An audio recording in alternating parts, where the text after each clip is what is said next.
নমস্কার বন্ধুরা, আশা করি সবাই ভালো আছেন আপনারা।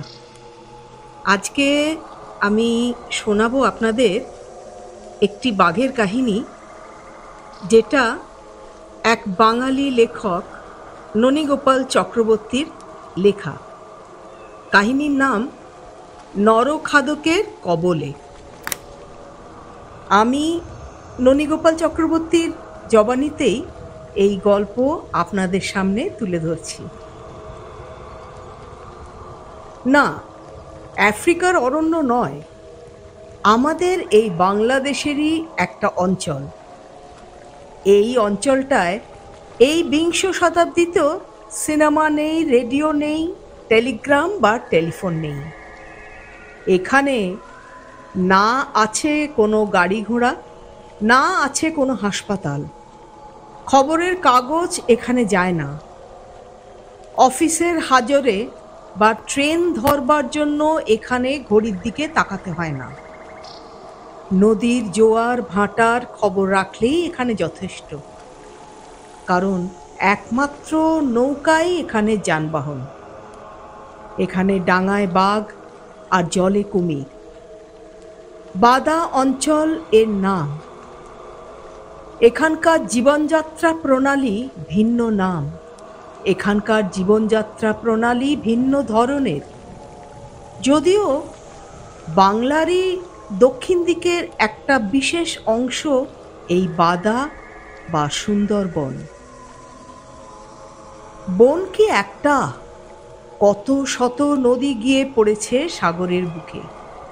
মাঝে মাঝে দ্বীপ আর জঙ্গল।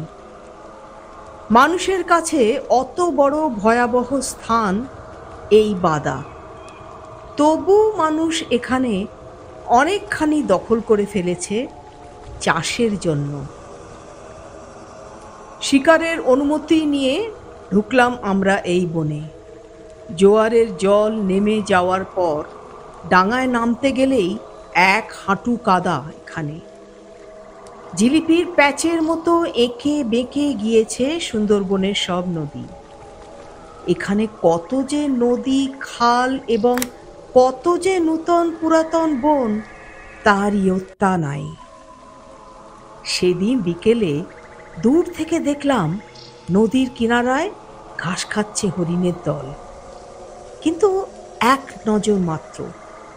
পরক্ষণেই তারা কোথায় অদৃশ্য হয়ে গেল। সুখেন বলল, এইভাবে কি শিকার করা চলে? শিকার করব হাতির পিঠে চড়ে হাওদায়, সঙ্গে থাকবে চা, বিস্কুট, কেক। শিকার করা দূরের কথা, আমরা শপথ করে বলতে পারি হাতির পিঠে কোনো দিনই চড়েনি সুখেন। পরিতোষ হেসে বলল, হাতির পিঠে চড়ে শিকার করার আরামটা কল্পনা করে নিয়েছ, কিন্তু ঠেলাটা তো টের পাওনি। পরিতোষ বড় শিকারী। জলপাইগুড়ি ও আসামের অনেক জায়গায় সে হাতির পিঠে চড়ে শিকার করেছে। ঠেলাটা আবার কি? জিজ্ঞেস করে সুখেন। আমিও অবাক হয়ে ভাবি, তাই তো, হাতির পিঠে চেপে তো রাজা মহারাজারাই শিকার করে, তার আবার ঠেলা কি? তবে হ্যাঁ, খরচপত্র আছে প্রচুর। পরিতোষ বলে যায়, সব হাতিকেই তো আর শিকারের জন্য নেওয়া যায় না, সেজন্য হাতিকে বিশেষ করে ট্রেনিং দিতে হয়। কিরকম? আমরা উৎসুক হয়ে বলি, ট্রেনিংয়ের কথাই বলো শুনি। পরিতোষ বলে, হাওদার উপর বাঘ এসে পড়লে শিকারীর কাজ সেই বাঘকে যেভাবেই হোক নিচে ফেলে দেওয়া, আর হাতির সর্বপ্রধান কাজ সেই বাঘকে পা দিয়ে মারিয়ে চিপটে দেওয়া। সেই জন্য ট্রেনিং দেওয়ার সময় হাতির পিঠের ওপর থেকে বস্তা কি ওই ধরনের কোনো ভারী জিনিস ফেলে দেওয়া হয় নিচে, আর হাতি সেটা পা দিয়ে খুব করে মারায়। শিকারের বাঘের আক্রমণের সময় যদি কোনো শিকারী হঠাৎ হাওদার উপর থেকে নিচে পড়ে যায়, তাহলে তার অবস্থাটা কি হবে বুঝতেই পারছো। তাকে পা দিয়ে ঠিক ময়দার মতো পিষে ফেলবে হাতি। তাছাড়াও আরও আছে। একটু চুপ করে থেকে বলে পরিতোষ, হাতি যদি উপযুক্ত শিক্ষিত না হয় তাহলে কোনো কারণে ভয় পেলে সে ছুটবে পাগলের মতো। তখন তার পিঠের উপর যারা থাকবে তাদের সমূহ বিপদ। হেলে পড়া গাছপালা কি মোটা মোটা ডালের আঘাতে প্রতি মুহূর্তে তাদের মৃত্যুর জন্য অপেক্ষা করে থাকতে হবে। সুখেন তার দু চোখ কপালে তুলে বলে, ওরে বাবা, কাজ নেই আমার অমন হাওদায়, তার চেয়ে এই ভালো। ভালো যে কত তা জানতে পারা গেল পরে। আমাদের নৌকা এগিয়ে যাচ্ছে, উল্টো দিক থেকে আসছে আর একখানা ব্যবসায়ী নৌকা। তারা আমাদের বলল, নদীর ধার দিয়ে দিয়ে একটা বাঘ তাদের অনুসরণ করে এসেছে অনেক দূর পর্যন্ত। তারপর আর একটা ছোট নদী সামনে পড়ায় বাঘটা আর এগোয়নি। সামনের ওই বনটাতেই আছে সে। ওদের সঙ্গে বন্দুক নেই বলে ভয় ভয় তাদের আসতে হয়েছে। আমরা সন্তর্পণে এগিয়ে গিয়ে নামলাম সেই বনে। কিন্তু বাঘটা কোথায় গেল? পরিতোষ হেসে আস্তে জবাব দেয়, বাঘটা মানে এ বনে একাধিক বাঘ আছে। কোথায় আছে? সভয়ে জিজ্ঞেস করি। আশেপাশে, এমনকি খুব নিকটেই আছে হয়তো। হোগলা বনের মধ্যে যখন বাঘ থাকে তখন অতি নিকট থেকেও তাদের দেখা যায় না। ওদের গায়ের দাগ এবং রং হোগলা গাছের সঙ্গে একেবারে মিশে যায়। অতঃপর আরও এগিয়ে গেলাম আমরা। দেখলাম বনমোরগ আর বানর। আমাদের সাড়া পেয়ে দেখা দিল সাক্ষাৎ জম। না, বাঘ নয়, তবে বাঘের মতোই ভয়ঙ্কর গোখরো সাপ। সুন্দরবনে যে কত রকমের সাপ আছে তার অবধি নেই।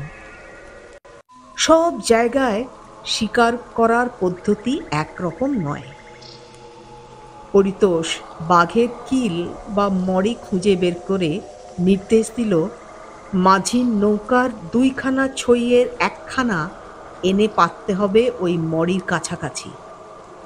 কিন্তু খবরদার, ধারে কাছে যেন কোনো রকম চিহ্ন না থাকে, যাতে বাঘ বুঝতে পারে যে কেউ এখানে এসেছিল। বাঁশ আর বেত দিয়ে খুব শক্ত করে এই ছই তৈরি। দুধারে গাছের ডালপালা দিয়ে বন্দুক নিয়ে বসে গেলাম ওই ছই ঘরের মধ্যে, আর বাকি সকলে এদিক ওদিক থাকল। পরিতোষ আমাকে অভয় দিয়ে কিছু দূরে একটা গাছের উপর গিয়ে উঠল। রাত হলো, কিন্তু আমাদের রাত বাড়বার সঙ্গে সঙ্গে যেমন চারদিক নিস্তব্ধ হয়ে আসে, সুন্দরবনে তা হয় না। এখানকার অবস্থা তার উল্টো। সারাটা দিন পাখি আর বানর ছাড়া প্রায় সকল প্রাণী এখানে নিস্তব্ধ থাকে, যেন বিশ্রাম নিচ্ছে এখন সকলে। সন্ধ্যা নামলেই বাঘ ঘুম থেকে উঠে দু চারটে হাই তুলে নেয়। তারপর কোনো গাছের মধ্যে আছড়ে তার নখগুলো বেশ পরিষ্কার করে রাখে। তারপর রাত হওয়ার সঙ্গে সঙ্গে এরা, ওরা এবং আরও অনেকে যেন নতুন উদ্যমে হাঁক ডাক আরম্ভ করে দেয়। পরিতোষের নির্দেশ না মেনে ভুল করেছিল ওরা। ছইয়ের দুই মুখে যে ডালপালা পুঁতে দেওয়া হয়েছিল সেগুলো কেটে আনা উচিত ছিল দূরের কোনো গাছপালা থেকে। ভুলটা বাঘের চোখও এড়ায়নি। তাই সে তার মরির দিকে পা বাড়ালো না একবারও। অনেক রাতে ছইয়ের পেছনের দিকে তাকিয়ে দেখি যেন দুটো আলো জ্বলছে। ডালের ফাঁক দিয়ে উঁকি মেরে দেখি স্বয়ং মহারাজ রয়্যাল বেঙ্গল উপস্থিত। কি সৌম্য মহানুভব আকৃতি! হাতের বন্দুক হাতেই রইল আমার। বুকের মধ্যে যেন ঢেকি পিটতে আরম্ভ করেছে কে। সম্ভবত সম্বিত হারিয়ে ফেলেছিলাম তখন, নইলে বাঘের মুখে পড়ে কেউ বন্দুক ছেড়ে হর্ন বাজায়। হ্যাঁ, একটা মোটর গাড়ির হর্ন রাখা ছিল সেই ছইয়ের মধ্যে। কেন তা পরিতোষী জানে। হর্নের গম্ভীর ভোঁ ভোঁ শব্দ শুনে বাঘ যে মুখোপাধ্যান করেছিল সে দৃশ্যটা আমার আজও মনে আছে। ঠিক যেন সরকারি বাসগুলোর বডিতে আঁকা সেই রয়্যাল বেঙ্গল। পরিতোষ তখন নিকটের কোনো গাছে উঠে অপেক্ষা করছিল বাঘ তার কিলের কাছে আসবে কখন। কিন্তু বাঘ সে কিলের কাছে না গিয়ে সোজা লিভিংয়ের কাছে চলে আসবে তা কে জানতো। ভাগ্যিস হর্নটা বাজিয়েছিলাম, নইলে পরিতোষও খবর রাখতো না বাঘ আমাকে মুখে করে কখন নিয়ে গেল। 10 হাত দূর থেকেই বাঘ আমাকে সম্মোহিত করেছিল হয়তো। ডালপালার ভেতর দিয়ে ওই শ্রীমুখের দিকে চাইলাম, তারপর আর চোখ ফেরাতে পারলাম না একবারও। হঠাৎ তীব্র টর্চের আলো এসে পড়ল বাঘের উপর এবং সঙ্গে সঙ্গে গুড়ুম গুড়ুম করে অব্যর্থ লক্ষ্য পরিতোষের। বাঘটি গুলি খেয়ে হাত তিনেকের ওপর লাফিয়ে উঠল, তারপরেই ধরাসজ্জা। খবরদার, ওর কাছে কেউ যাবে না, জ্যান্ত বাঘের চেয়ে মারাত্মক ওই গুলি খাওয়া বাঘ। সাবধান করে দেয় পরিতোষ চিৎকার করে। পরিতোষের ডান হাতটায় কি একটা স্নায়বিক অসুখ আছে মনে হয়। চায়ের কাপ মুখে দেওয়ার সময় তার হাত কাঁপে। ডান হাত দিয়ে লিখতে গেলে হাত কেঁপে যায় বলে প্রায় সে বাঁ হাত দিয়েই লেখে। অথচ আশ্চর্য, গুলি ছোড়বার সময় এই পরিতোষের লক্ষ্য হয় অব্যর্থ। চতুর্দিকেই জল, অথচ জলকষ্ট খুবই এই সুন্দরবনে। নদীর জল মুখে দেওয়া যায় না। ফিরবার পথে সপ্তমুখী হয়ে কালনাগিনীর খাল দিয়ে আমরা এলাম কাকদ্বীপে। বোধহয় দিন 2 পরে গঙ্গাসাগর মেলা। অনেক নৌকা যাত্রী নেওয়ার জন্য সুসজ্জিত হয়ে তৈরি হয়ে আছে। কাকদ্বীপ থেকে বাসে ডায়মন্ড হারবার এবং সেখান থেকে ট্রেনে করে কলকাতায় ফিরে এলাম আমরা। এইভাবেই আমার এক আশ্চর্য রোমাঞ্চকর অভিজ্ঞতা হলো বাঘ শিকারের।